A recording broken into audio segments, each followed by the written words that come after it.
Ladies and gentlemen, my name is Ben Arnott, and I'd like to welcome you to the Smoking Hot Confessions podcast, Australia's first barbecue podcast. This is episode 5 of a series that I like to call Comp Ready, where I interview Australia's best pitmasters, builders, butchers, and suppliers to help you be comp ready. Please be sure to subscribe to the podcast, leave a review, and share it around to spread the love. If you're into competition barbecue, you might be interested in my free ebook, 27 Lessons Learned from Competition Barbecue. I've drawn on my experience as both competitor and judge to offer you exclusive inside knowledge to help you make the most of your competition experience. Head to smokinghotconfessions.com/comp-ready to get your copy now. There's also a link in the description. With me for this episode is Rod Duggan from Ministry of Smoke. Ministry of Smoke is a retailer of specialty smoking and firewoods. Rod gathers premium timbers from the granite belt in southeast Queensland, specifically hard and fruit woods. He sells products to suit everybody from hot and cold backyard smokers all the way up to commercial catering enterprises. They have all your chip, chunk and log needs sorted. Additionally, Ministry of Smoke also sells the best hardwood lump charcoal in the country, and some claim the world. I personally source all my charcoal and smoking woods through Rod and have found him to have outstanding products and service. Check it out. This is the Smoking Hot Confessions podcast with barbecue pitmaster Ben Arnott. How long's it been since your last confession? Thank you for joining me in the confessional today, Rod. The first thing I'd like to ask you is, what was the last thing that you barbecued? Chicken wings. The weekend before last. That was the first time in a month or so. Great. What did you do with them? Ate them. I had a couple. I brined them. Just the regular old water, salt, garlic, rosemary, whatever I had there. Brined them for 6 hours, 8 hours, whatever it was. And smoked them on apple chips that I had sitting there for about 3 or 4 years. The old apple, still a beautiful flavour. Can't really go wrong with it, can you? No, it was old, it was dry, it was just a beautiful flavour. Lovely, lovely. Low and slow barbecue is still a relatively new thing in Australia, but you've known about it for a lot longer than most of us. What's your earliest barbecue memory? The earliest on smoke was in about 1960, and I used to look after mobs of bullocks before the drovers had come in. I'd get them all settled down for 6 weeks or so, and I'd have 900 big bullocks. And in the summer, we used to kill every 2 days. And I used to keep a piece of chicken wire in my saddlebag. So I, toast up a sandwich down then if I was out there. And one day I just said to the cook, I said, instead of making some cold meat sandwich, I said, just give me a slab of the rump we killed last night. So I put my quart pot on and boiled the water up and got a bit low on coal, so I threw some twigs on there and put my steak on. Wow, that was it. Every day. I never took another cold meat sandwich with me. If I could, I'd just barbecue a little piece of steak out there every day. That'd just be about as fresh as it gets, wouldn't it? It was. But, it's like it's nice to have it aged, but when there's no refrigeration, you can't do anything about it. And all the meat when it was killed, we'd eat that night and put big gashes through everything, just pack it in rock salt, and then they'd go into Hessian bags, and we used to hang them up. Move camp. I'll cook it, throw them in the trailer, we'll hang them up the next day, and you just see it just suck all that moisture out. And after a few weeks, it's just like a piece of board. But, throw it in a 20-gallon can and boil it up. It was good. It was good. Interesting. So the phrase paddock to plate comes to mind. It's quite a buzzword at the moment. You've actually literally lived that whole lifestyle, paddock to plate. When you're on the cattle camps, you killed your own meat, and we had to cook there, of course. He used to drive the tractor and pull the trailer, or then we're in the Channel Country, it was all pack horse. So everything was put on pack horses. It used to get interesting sometimes going through those channels in the bloody winter. Tell you, you get those old bullocks and bulls that never seen a white man, and they're not friendly. Oh, all right. Okay. So what is it about barbecue that's drawn you to it for so long? Just the flavour, just that extra flavour in a piece of meat.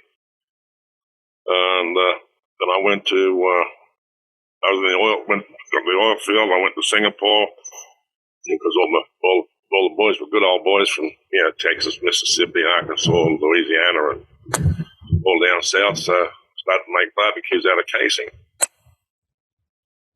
We'd make them on the rig and send them in on the work boat. So that's how I learnt. You grill or indirect. We didn't have fireboxes.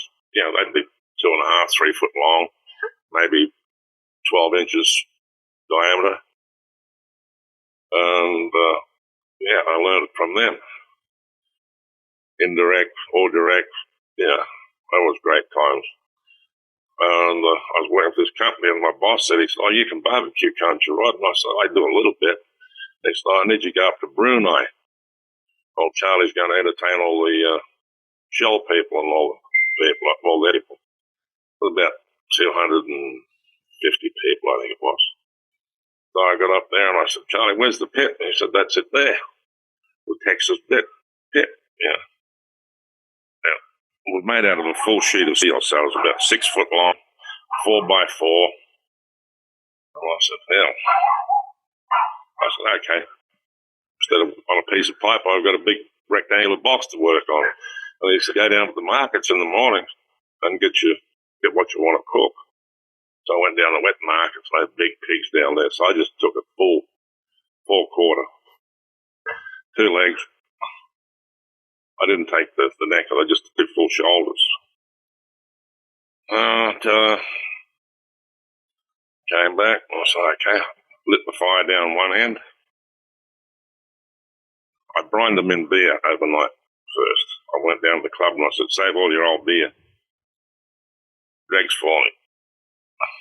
They had beer in Brunei? Well, we were. Okay. Yeah. And so I soaked them in old stale beer all night. Awesome. And I said, "Okay, how am I going to keep this going?" So I cut all the skin off and left just a little fat cap on it. And I put that fat side down over my fire because that just kept it going. 6 hours later, a couple of Southern Belles come over and they said, "Rod, what are you going to do with that rind you got there?" I said, "I don't know." They said, "Can we have it?" And I said, "Yeah, sure." So they took it home. They rolled it out into a flour and made cornbread crackling. And I can still taste it. That was the best cornbread I've ever had. Oh, wow. Oh, was it good? Damn. And I had some fish on there. I just foiled those up, though. I didn't put them over the coals. I just foiled those up with some bit of salt and pepper and butter, and I don't even think I threw any onion or anything. I just foiled them up like that. And at the end of the night, the big boss from Shelf came over and he said, "Rod," he said, "that's the best barbecue we've ever had." Ah, nice. It took me 10 hours to do those 2 shots. Yeah, I'll bet. Yeah. Oh, just perfect. Oh, lovely. Not pull off, just nice. Yeah. And he said, "Are you working up here?" I said, "No, I'm out of Jakarta office."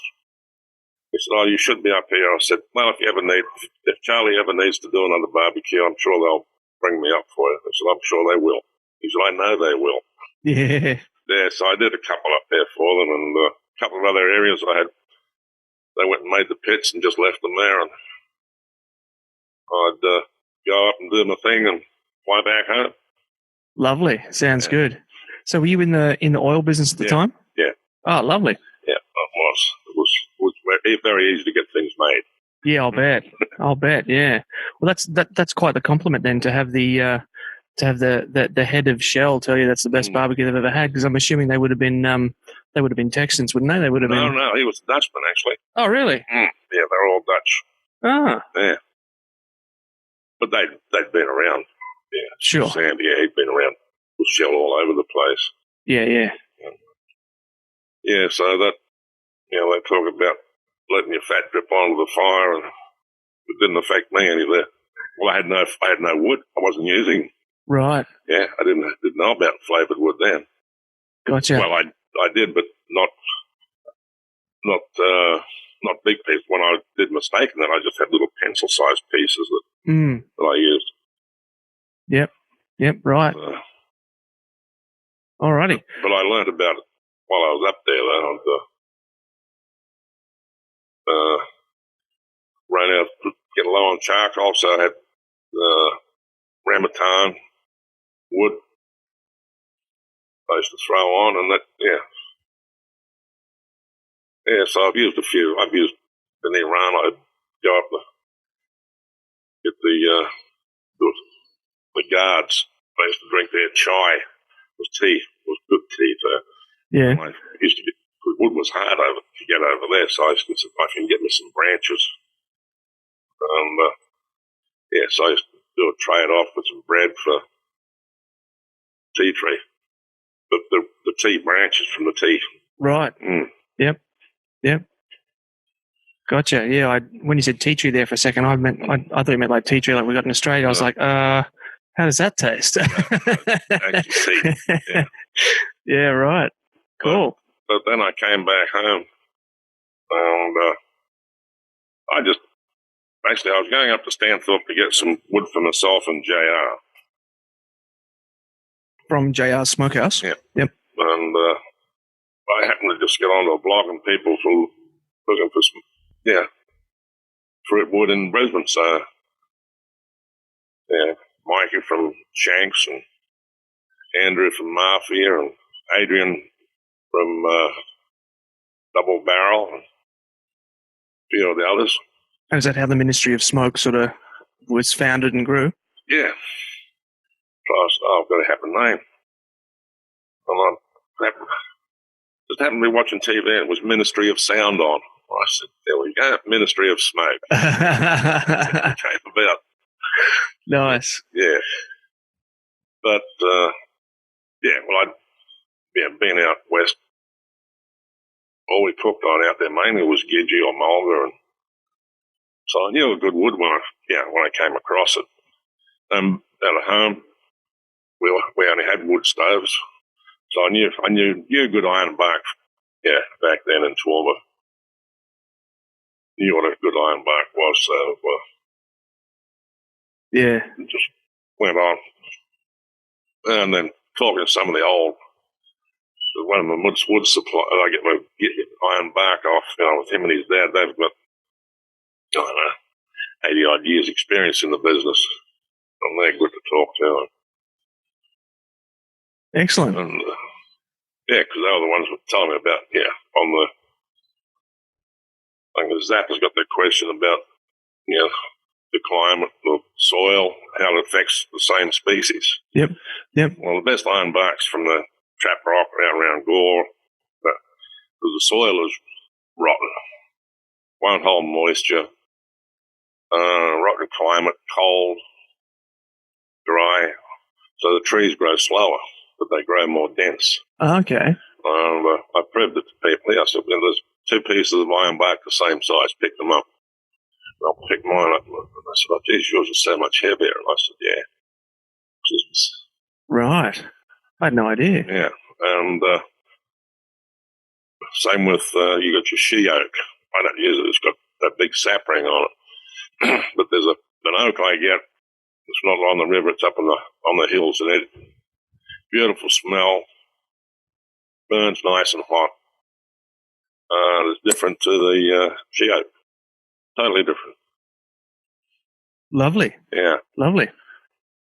Well, so far in this series, we've spoken to a barbecue official, a butcher, and a manufacturer and a competitor. They all have very different roles within the world of competition barbecue. Why did you decide to get into charcoal and wood? Well, the charcoal was just an add-on service. With the wood, I just didn't want to see people, using crappy wood, actually. So I filled my warehouse up. I remember Tony the Beard, he said, "What are you going to do with all that wood?" And I said, "Age it, sell it." And I've still got some there 4 years on that I use. Wow. It's good. It is good. It's all been undercover. So I had that one-on-one with Tuffy standing down at Meat Stock last year. Oh, wow. A one-on-one. Yeah. Nice. It was great. Because he was the first thing, "How old are you, Rod?" And I said, 72. And he said, "Oh, yeah, when did you start the barbecue?" And I said, 60. And he said, "Oh, you've got a head start on us all." So I went through a lot what I've just been saying. And he said, "How long do you wood?" I said, "Well, I keep it in log form. I don't cut it until I need it." And he said, "Why?" I said, "It just gives an even seasoning." I said, the ends might be a bit pithy, but that's okay. But the rest is good. Well, I said, pithy wood, that burns, that smokes, it's still wood. Mm. And he said, "Interesting." And he said, "What moisture content?" And I said, "Below 10, 9, 8, whatever." And he gave me a big double high five. That's exactly how I like it. And that was, coming from him, it was great. Yeah. I didn't realise till later on, somebody said, "Yeah, he carries a moisture meter in his pocket." Oh, wow. Yeah. What, does he, test each piece of wood before he throws it in his fire? Yeah. Oh, wow. And, somebody said one time, "Oh, you use green wood," and I saw it on TV on one of the shows there. Yeah, he used green wood on one of the comps, but he didn't come anywhere. But, no, he was it was great to talk to him and get that, the thumb up on the way I like my wood. Yeah, I don't think the endorsements come much bigger than that. No, it was great. But, well, double barrel, they like it. Yeah. Well, they just did incredibly well over in the States themselves. Yeah, So. Okay, they didn't use my wood, but still, they've come a long way. Yeah. Oh, I was impressed. Even after the first year, before they went down to Port Macquarie, I said there's going to be some championship teams out of up here. I mean, the first comp in Port Macquarie, Adrian Neal gave me one of their ribs, and it was one of the best ribs I've ever eaten. I can still taste it. Oh, they didn't place. But it all depends on the judges of the day. It does, doesn't it? It's a bit of the luck of the draw. All on the judges. And, it was, just sharing knowledge with people like that when they were starting off. And, makes you feel good. Lovely. You touched a little bit before on how you like to age your wood. What actually makes your wood and charcoal unique? Oh, the charcoals, I get that from somewhere else. I don't make that. Oh, okay. But it's a Gidgee charcoal. Yep. Which is good. I like the old Gidgee. Yeah. I got a couple of bags of it downstairs. I love it. It's incredible. The Gidgee wood is no good for smoking, though. Oh, okay. No, that's interesting. No, it's burns. You have to burn it. If you wanted to start off your fire early and burn it,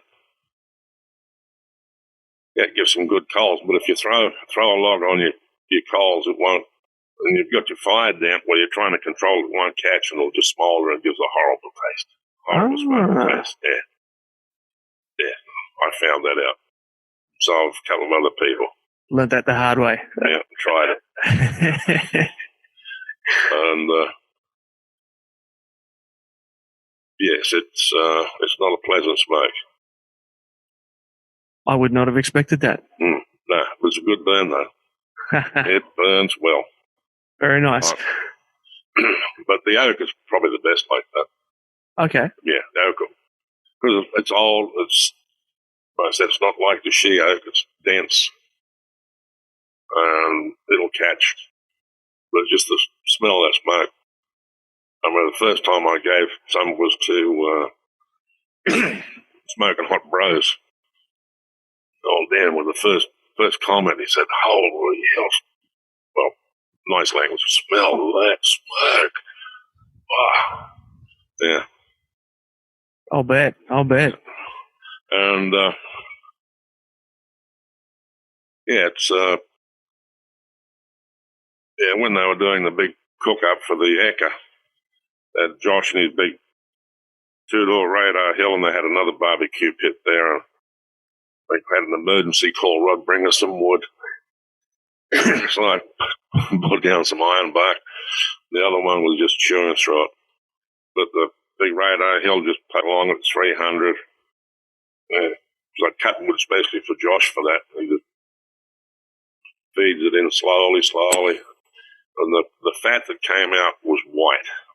He couldn't believe it. Oh, wow. Just like tallow. But the other one, black. Yeah, right. The wood they were using. Okay. And, Dan had a little upright there, and he was having a problem. I had to look, and I said, well, first thing you do, clean all the ash out from underneath so you can get some air flow through it. Yeah. And then put this iron bark on top. I said, stick your head over the top and smell that smoke. He said, no, it'll burn your eyes. I said, if it burns your eyes, or it tickles your throat, mate, it's green. Mm. He's dead in his stuff. He said, I don't believe it. I said, yeah. It's seasoned iron bark, sunshine. Well, I can smell, if anybody's burning green iron bark, I can smell it. You can taste it in the food. Yeah, right. Yeah, you can taste it.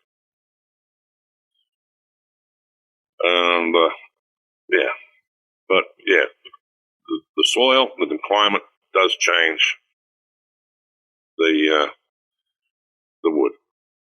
Fascinating. You're listening to the Smoking Hot Confessions podcast with barbecue pitmaster Ben Arnott. Okie dokie, Rod. So what we're here today to talk about is specifically fuels and fire management. And as you know, this podcast is part of a series called Comp Ready, which is about getting people ready for their first competition. So we're going to sort of scale it back a little bit and talk about some things that some new competitors might need to know. So can you firstly just run us through what types of fuels can be used in ABA competitions? Charcoal, wood, your briquettes, no gas. But they've got some of them got pig feeders, which I don't like. That's not barbecue. You don't like you don't like pellet cookers? Nah. Why is that? Barbecue. It's not barbecue. It's all right for home, but not in a comp. Oh, I got a double high five when I said that to Tuffy as well. I said they shouldn't be allowed, and he stood up and up. Big high five, double high five twice, and he said, spot on. Is that because the computer controllers take the fire management out? Yeah. Okay, so how do you feel about say Barbecue Guru, for example?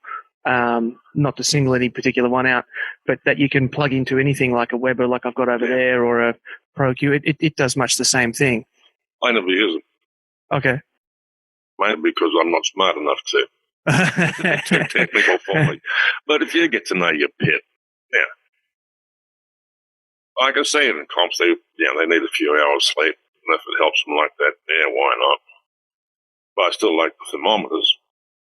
Okay. Protein into the protein and into the pit area. Oh yeah, sure. Yeah. I'm not talking about the electronic thermometer. I'm talking about the actual blower units that they mount in the bottom, and the blower unit has a sensor. Yeah, I know. Yeah, okay. I've seen them around. Yeah. Everybody's got them. Yeah. Do you feel like they have a place in competition barbecue as well, or should they be out the door? Out the door. Okay. I know that's going to get a lot of people riled up. But like I said, they need to get some sleep. And I've seen them sleep. I've heard alarm, buzz. I still won't get out of bed. But then I'm up at 4 o'clock every morning. And in the oil field, I'd go 4 or 5 days and not go to sleep, not go to bed. Oh, wow. But, some of these boys get tired in the morning. The best thing is go and have a shower and a change of clothes. Yeah, That's right. what I used to do. Just on dawn, you'd start to go to sleep. I'd go down, have a shower, change of clothes. Good for another 24 hours. Mm.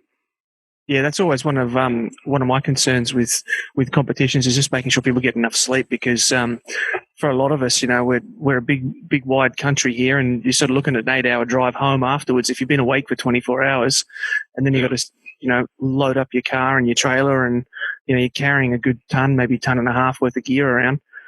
You don't want to be nodding off on the road, so. Yeah, but some people need some sleep and some don't. I can drive to Sydney, come back and not sleep. But, yeah. Well, I think I might be pushing it now. I'm starting to catch up to me. Starting to catch up. Yeah. My wife is at the opposite end of that. If we just drive down the street to the supermarket, she's asleep by the time we get to the supermarket. So it drives me crazy. We were actually trying to go on holidays somewhere, and I just spend like 8 hours just sitting there by myself in the car. Yeah, because somebody will call up one of the hotels or whatever, and one of the clients, all right, I forgot to order, can you bring us some wood cider?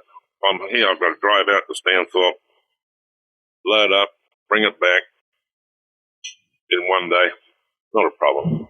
Is that where your warehouse is in Stanthorpe? Stanthorpe, yeah. And is it guarded by Dobermans and armed guards? No. No, you don't have any worries with people pinching stuff, or? I've got about, right now I've got about 20 ton of pecan sitting outside, a couple of ton of apple that I haven't trimmed off yet. Just do it slowly. Okay. Cool. All right. So what type of fuel is currently dominating in ABA comps? Is it, I guess we're basically talking wood or charcoal. So it all depends on the pits. Okay. Yeah, all your offsets, mainly going ironbark now. Yep. And your Webers and your ceramics, and small ones, they're still on their charcoal. But I do cut up quite a bit small chunks of ironbark or oak for some of them. Just get the little bit of extra heat and smoke when they need it. Okay. Just sort of throw it in on top of the charcoal and the Weber or something? Yeah, just gives them that little boost. Okay. Interesting. So what would be the easiest type of fuel to manage for new teams? It all depends. If they're on a Weber or something like that, the best thing to start off is in briquettes. So you learn your management, learn your pit, and then go to charcoal. Offset, go straight to ironbark. You need to learn to control your fire. So, yeah, I just say go straight to ironbark. But just small, no big logs, just 2-inch, 3-inch if you have to.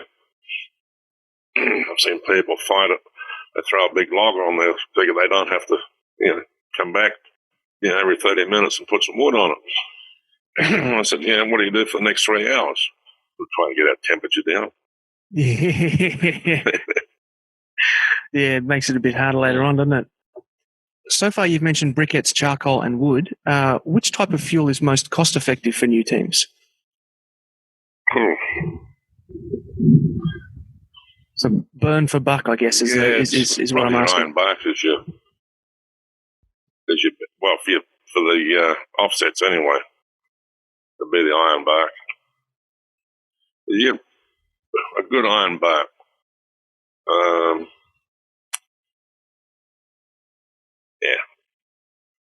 I mean, a few of them got caught out of Wingham this year. I took wood down. I didn't order wood at 6 o'clock in the morning. We had a big cold snap. I know I was passed out in my swag. And sort of woke me up. People said, Rod, you got any wood? Got any ironbark? I said, Sunshine, did you order any? Well, no. I said, it's all gone. Last night, people that didn't order came in early. Yeah, so I said, go and buy, the Shank sisters have got some up there. That I'd have some extra. You might be able to get some off them. Yep, $15 a piece. I would have. But no, the teams are good. They all help each other. No, they do, yeah. Yep. Yeah, no, they all help. Yeah, they won't see you stranded.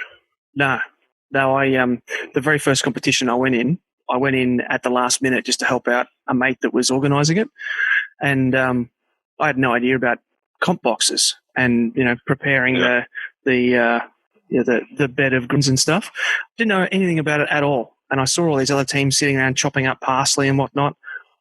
I had no idea what was going on. I walked over to one of them. I said, "What's everybody doing?" And they explained it to me, and I said, "Oh, what's that?" And so then the guy that was actually sitting there doing it for his team took about 20 minutes out of his day to sit and explain it all to me. And then not only that, but gave me a bag of all his extras so I could have something to put in my own boxes. And it just blew me away, like what other competitive sport do you see where there's that sort of, helping out the competition sort of stuff? It just doesn't happen. No, it doesn't. No, the barbecue, the teams around here, good.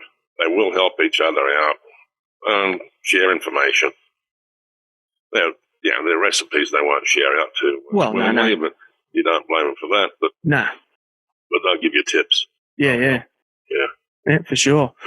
All right, now you mentioned briquettes before, so I have to know, as a seller of premium lump charcoal, what's your opinion of briquettes? They're good for starters. Yeah, I'm not going to knock them. They're needed. Some people can't afford to buy charcoal. Mm. I don't even know what a bag of briquettes costs. I think I saw something on the AVA blog. Somebody picked up some from Coles or something for $2 a bag or whatever it was. I saw that. Yeah, he had the whole back of his station wagon filled up with about 40 bags of it. So. Why wouldn't you? Yeah.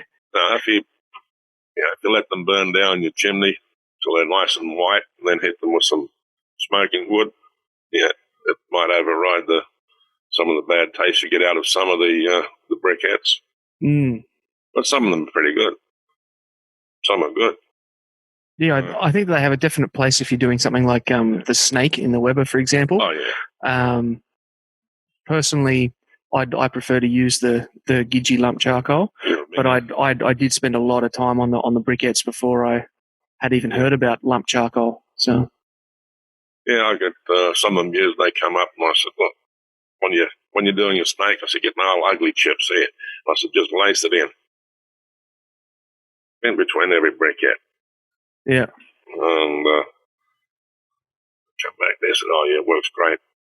Instead of putting lumps on top. So you might get a bit more smoke, but it's not going to hurt. Yeah, lovely. But there's a couple of brands of briquettes that are really good.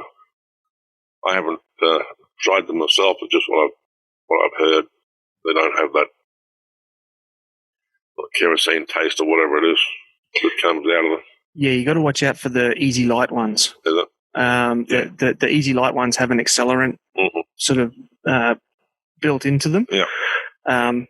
Very convenient to just light and walk away, but I find if you don't really, really, really let them burn for a really long time and then start cooking, you end up getting that taste in the food, and you really don't want that. No. So you have to let them go white. Yeah. Absolutely. When it runs out, just put another chimney full on. Unless you're on the snake, of course. Yeah. Yeah, I don't think I'd be putting them easy lights on a snake, though. No, never. No, because you just have that constant that constant smell of accelerant. So of the different fuels that we've talked about, you've mentioned ironbark, oak, all that sort of stuff. Do any of them burn particularly hotter or cleaner than any of the others? Clean is, you put that down to seasoning. It's got to be well dry, like my witch's tip ironbark. That's clean as. Oak's hot. Mm-hmm. It's hot, clean smoke, which is so dry.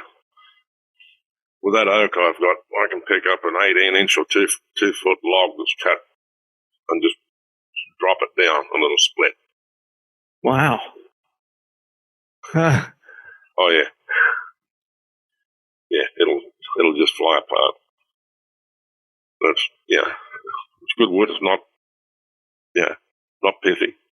It's just dried, and they just start to crack, split a little, and just drop them, and they'll split in 3 or 4 pieces.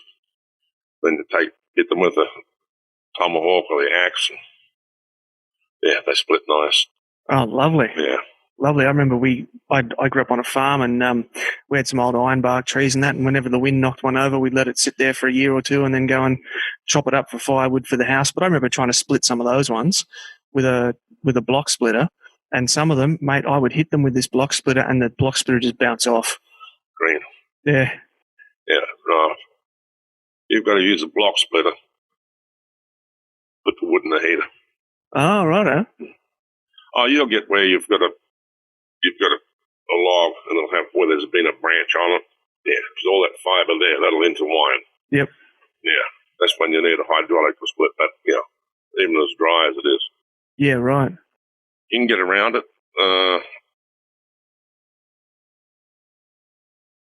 But getting that seasoned wood that's the problem right now. Mm.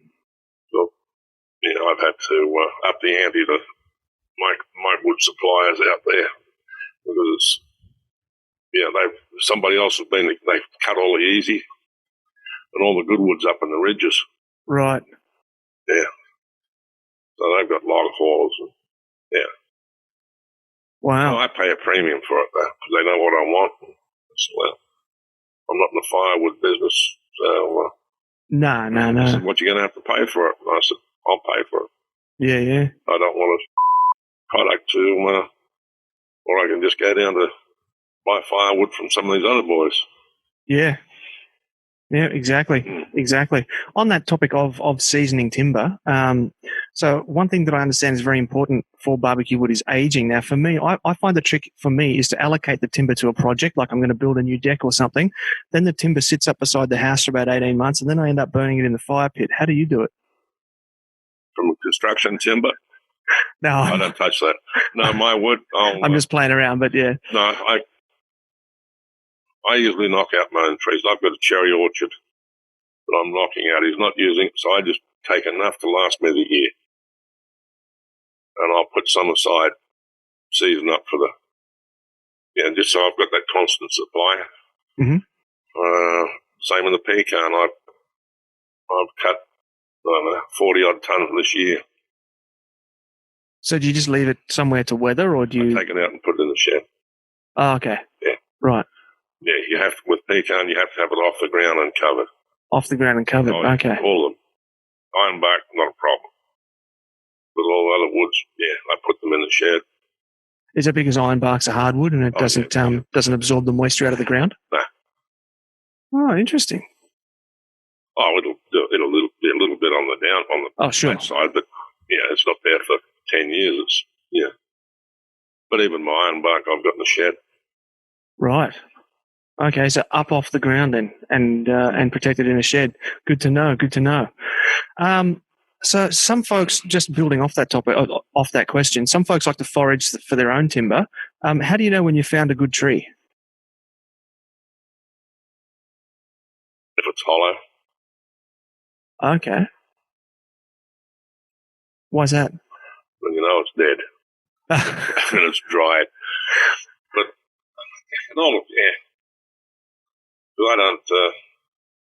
I've never had to forage like that. Okay. But if it's fallen off and if it's hollow, use it. But if it's got the bark on it, don't. Okay. The bark test. Well, if it's dry, the bark should be off it. Oh yeah, of course. Yeah. It'll just fall off, won't it? Yeah.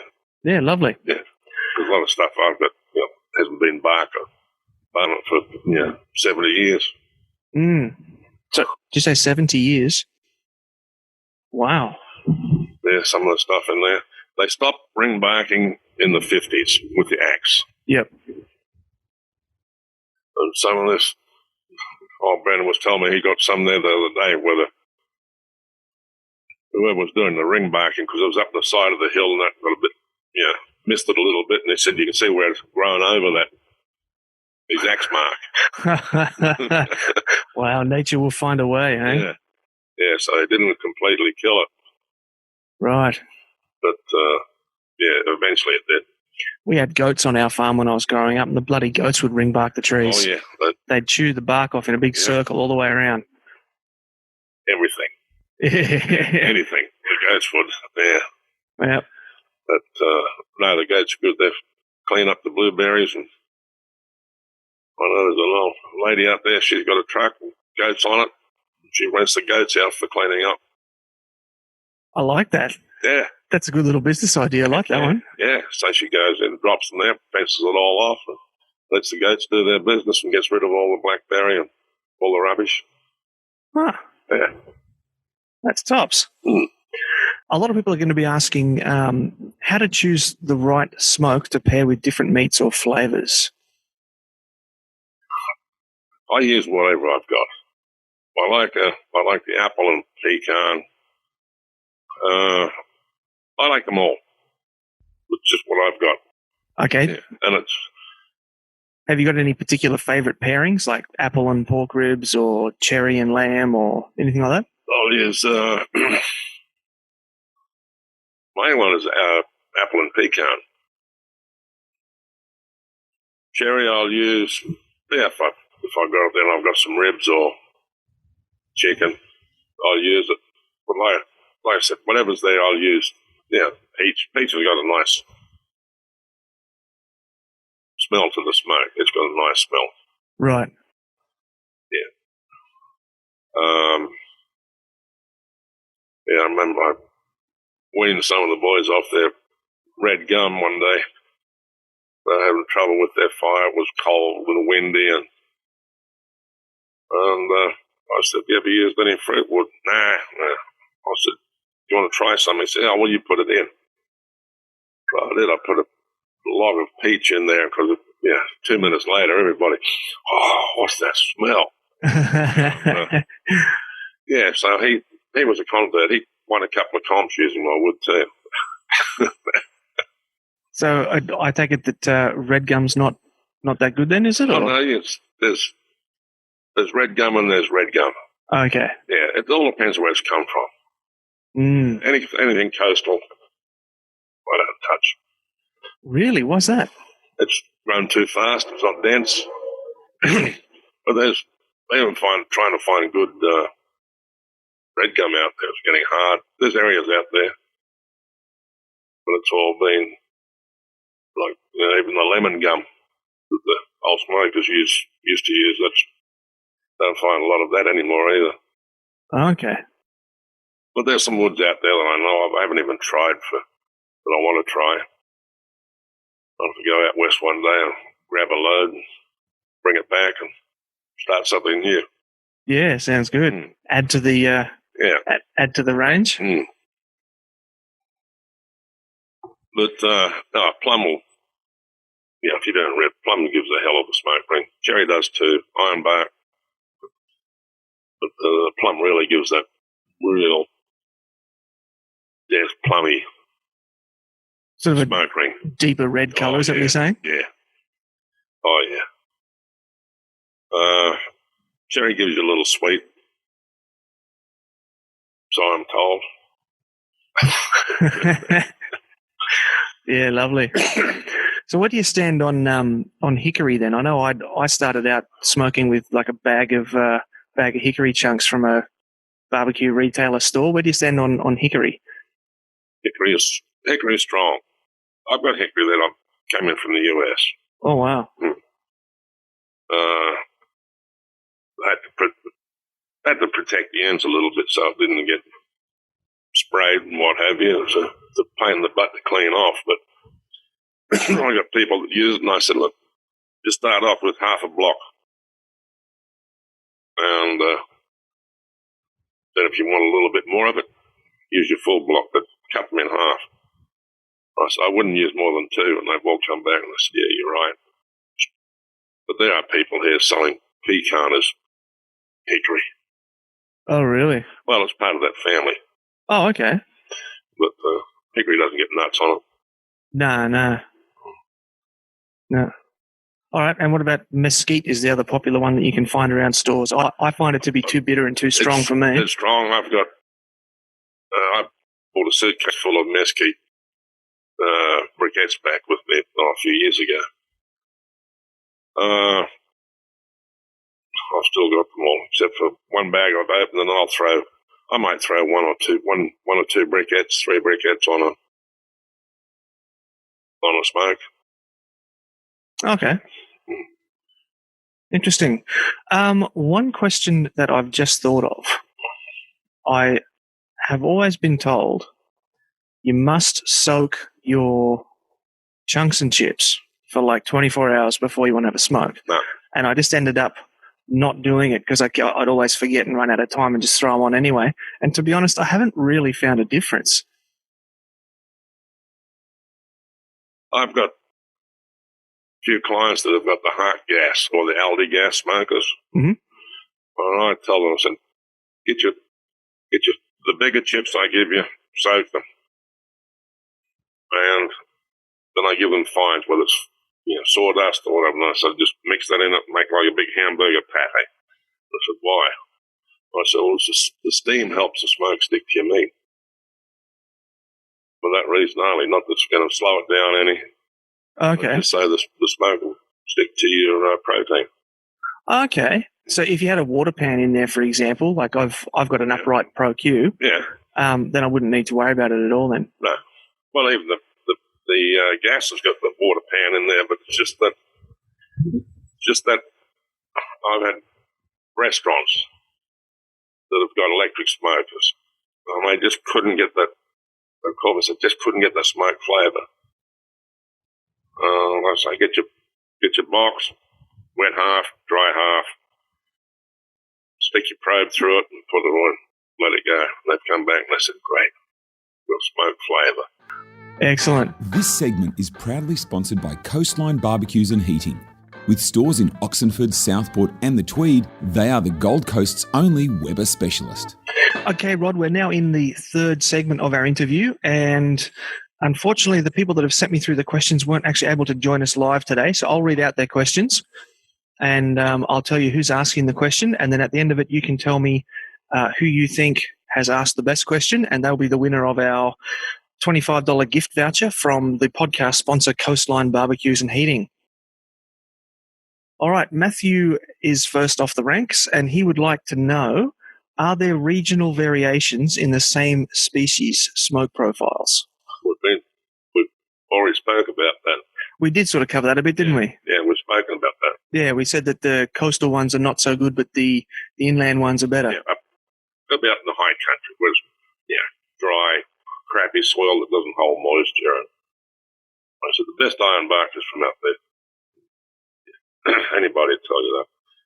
The oak was the same.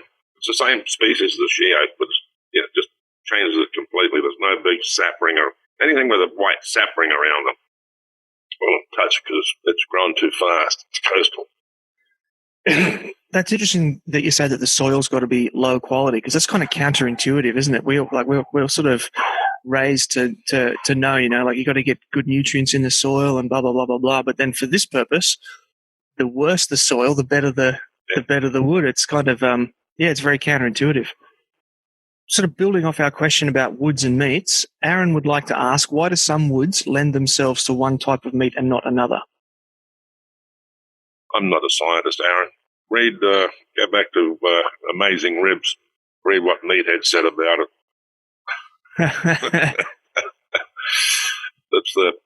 The Amazing Ribs is a great site.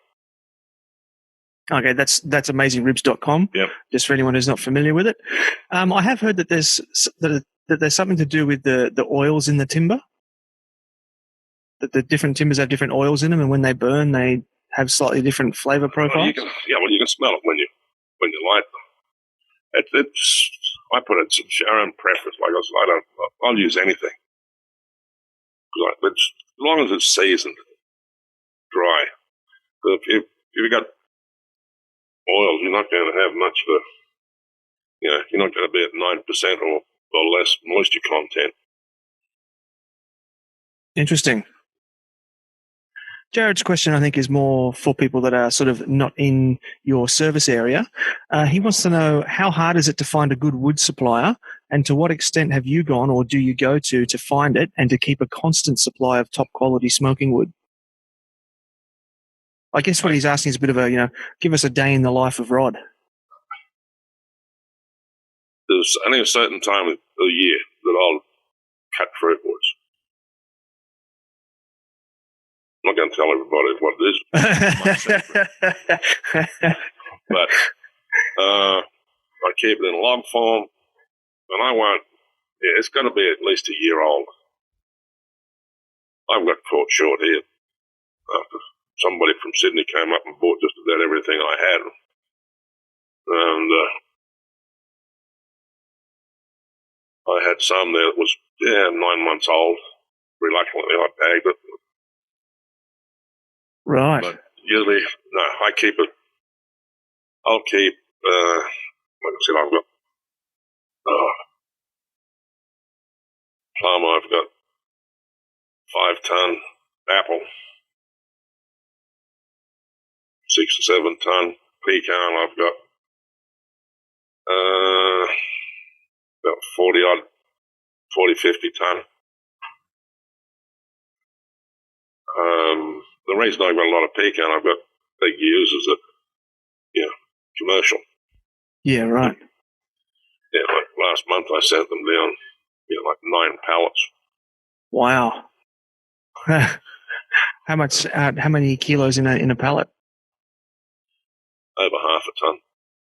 Wow, that's like nearly 5 ton of 5 ton of timber. Wow. And how long would that last them in a commercial venue?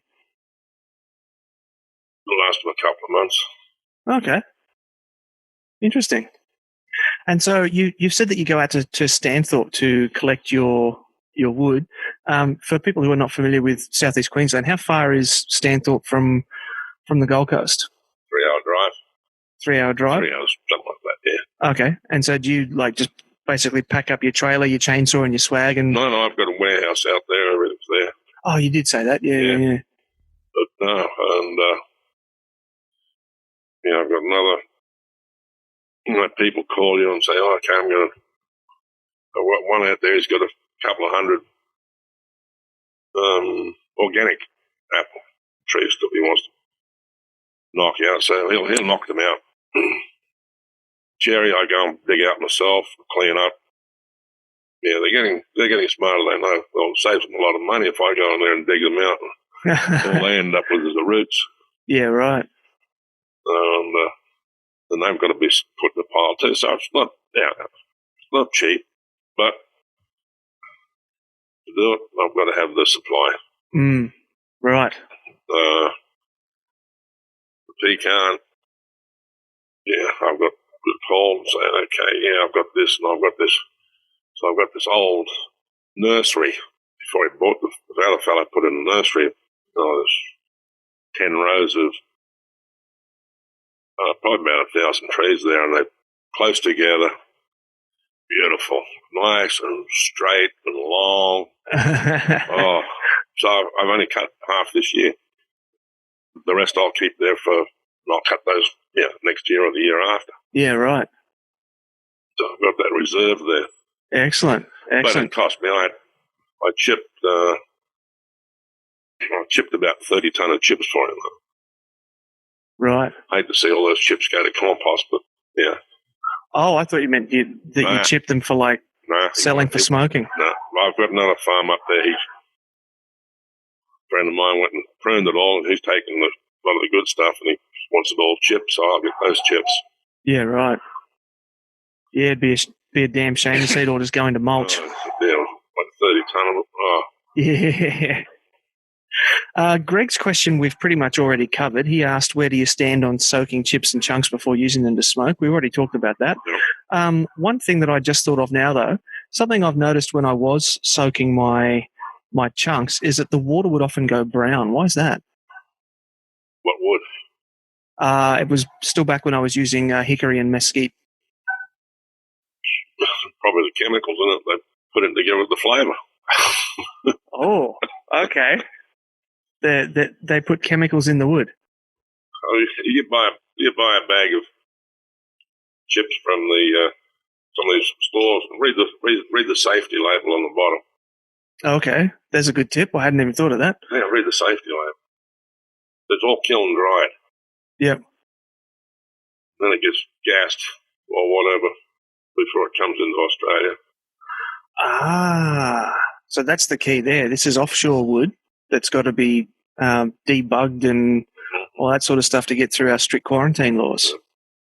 Ah, well, I'm kind of glad I soaked them then and leached all that nastiness out of them. Well, that's all I can put it down. I've never tried to soak it. Yeah, interesting. Yeah. Interesting. That'll be something to look at. Yeah. I'll have to do a bit more research into that. Yeah, I might have to get something put on the spectrograph. What's that? What's a spectrograph? I'll tell you if there's any nasties. Oh, it's just like a chemical analyzer type thing, is it? Analyzer, yeah. Oh, okay, cool. All right, Brian would like to know, this is an interesting question, is it possible for wood to be too dry, and how do you know? If it's too dry, it'll just crumple. I see some of the big old iron bark trees were knocked over, and the limbs of that they'll just disintegrate into chips. Yeah, but it's still wood, it still burns.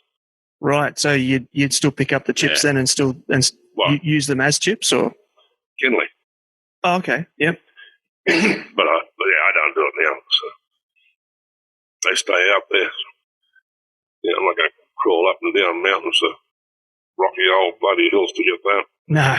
No, not at all. Not at all. Better things to do with your time than that. All right, so of those 5, I'll just give you a quick recap of who asked what. Matthew was asking about the regional variations in species. Aaron was asking about different woods for different meats. Jared was asking about, the day in the life of Rod, so how far you go and what you do to bring us these woods. Greg was asking about soaking, and Brian was asking if it's possible for wood to be too dry. Who would you like to give the gift voucher from Coastline Barbecues and Heating to? Well, probably Aaron, because I didn't answer his question. Bit of an apology award. Well, it's like I said, whatever's there, I'll use. Alrighty, fair enough. I've even got macadamia shells there that I'll throw in there now and then. I use them to start my fire with my Texas match. Okay. How does that work? Is it the oils in the shells? No, these shells I've had there 8 years old. No, they just start up and burn. Okay. Yeah. They're not a good smoke. No, it's not bad. It's not they'll flare up. Yeah, I took the wife away for a romantic weekend up into the sunny coast hinterlands, staying at a bed and breakfast up there. And they had a fireplace in the little cabin. And in the basket beside the fireplace, he had a bunch of pine cones. And the instructions for lighting the fire was throw in some pine cones. Yeah. I was like, I've never heard of this before. Yeah. I threw in the pine cone, woof, up it went. I couldn't believe it.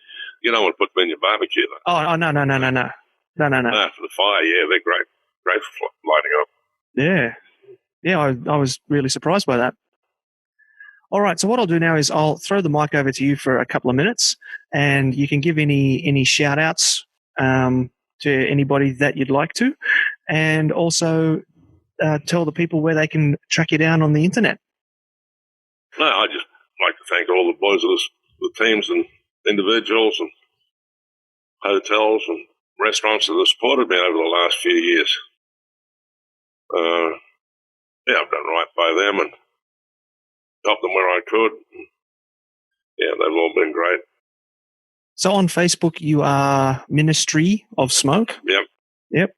And so that'll be facebook.com/Ministry of Smoke. And your website, is that .com or .com.au? .com.au. Okay, so that'd be ministryofsmoke.com.au. And on Instagram, you're Minister of Smoke, aren't you? Just like my email address is ministerofsmoke@gmail. There you go, ministerofsmoke@gmail.com. Yeah, that's the best way. So thank you very much for your time today, Rod. I'm sure everybody's learned a hell of a lot from this podcast today, and I look forward to seeing you again soon. Yeah, there's more that we could have spoken about, but we'll save that for another day. Excellent. Sounds good. For the next time around. Thank you very much, Ben. You've done a great job, and I think everybody's appreciated it. Thank you very much, mate. Thank you. Thanks for listening to the Smoking Hot Confessions podcast. Head on over to smokinghotconfessions.com for recipes, tips, and Ben's own confessions.